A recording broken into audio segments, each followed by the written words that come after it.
Gentlemen, have you ever felt like time is running out on you? Like the fire inside you, the vitality you once carried, has started to fade? Picture this: an 83-year-old man, gray hair, worn hands, decades of stories etched in every wrinkle. And yet, he wakes up each morning feeling like he's 30 again. You heard me right, 30 again. Not just because of optimism or positive thinking, but because of something he does every single day. He's cracked open a second spring of life, and I'm here to tell you how he did it, and more importantly, how you can feel that spark, that strength, that confidence, that connection again. If you feel like your age, your wounds, your relationship scars, or your disappointments are holding you back, if you feel weak, insecure, or unworthy, this story is about you. This isn't just about pills or prescriptions. It's about reclaiming your power, your dignity, and your sense of purpose. This is for the men who still believe there is something more inside them, something worth fighting for. You've been there, haven't you? Late at night, when the world is quiet,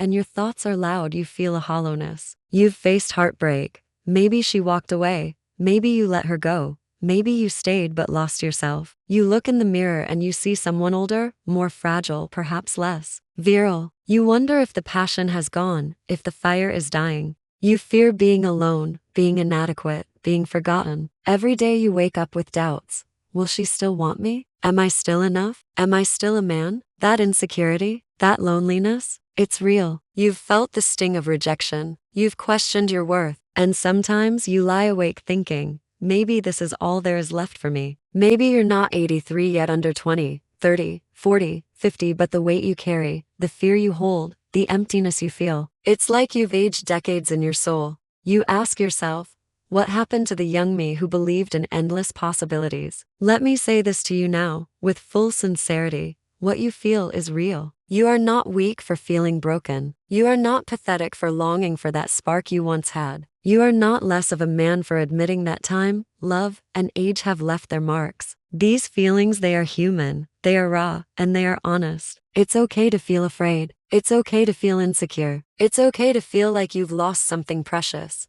You are not alone, even if it often seems like you are. Millions of men carry that silent burden: the fear of not being good enough, the pain of lost youth, the yearning for connection, for strength, for purpose. And because you feel, you are alive. Because you hurt, you still care. Because you dream of feeling alive again, you haven't given up. That pain, that void, it's telling you something. It's telling you that you need change, that you need healing, that you are ready to rise. So, why is this happening? Why do so many men, young, old, anywhere in between, feel like they're losing their edge, their spark, their very essence? There are hidden truths in how we age, not just physically, but emotionally. First, we associate our worth with performance, with strength, with love, with our ability to satisfy, to provide, to conquer. When performance weakens or anything shifts, we feel less valuable. That's a heavy burden for any man to carry. Second, our relationships mirror our internal struggles.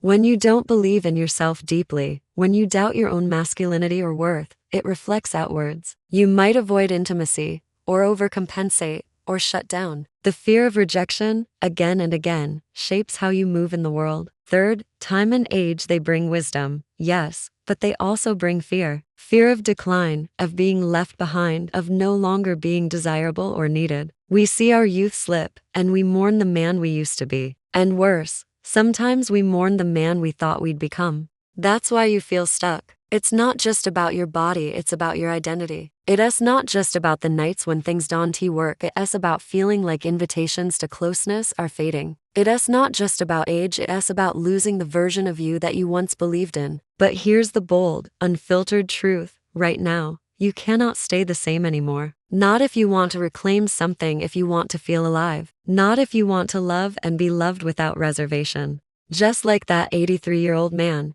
you can make one choice today that changes the direction of your life. It's not a magic trick. It's a real decision. It's not about running from age, it's about choosing courage. Choosing to face your fears. Choosing to rise again. You see, he didn't wake up one morning expecting a miracle. He didn't find a fountain of youth. He found a tool, but more than that, he discovered a mindset, that his life still mattered, that his body still responded, that his heart still beat with possibility. He made peace with the past and chose to invest in his future emotionally, physically, spiritually. And you, sitting here, Right now you have that same choice. You can resign yourself to fading away quietly, or you can reclaim your fire. You can whisper to yourself, "It's over," or you can roar, "This is just the beginning." He started by accepting where he was. He stopped fighting himself. He didn't pretend that he was still 50 or 60. He acknowledged his age, his fears, his weaknesses. But he didn't let that define him. Acceptance wasn't resignation, it was clarity. It was seeing the truth so that he could act from a place of strength, not illusion. He didn't do it alone. He consulted a doctor, a professional. He talked openly about what bothered him, about his fears, about his performance. He didn't let pride stop him. He understood that asking for help is not a failure,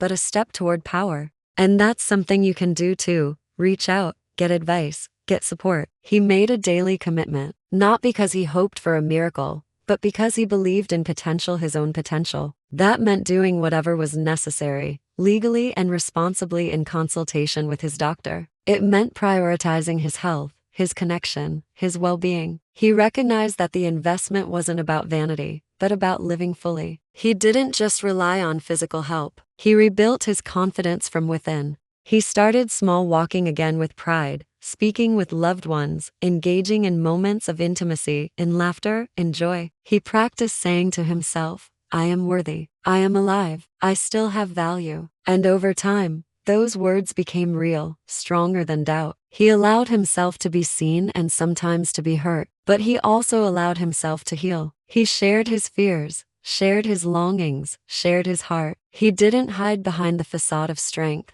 Instead, he leaned into emotional truth.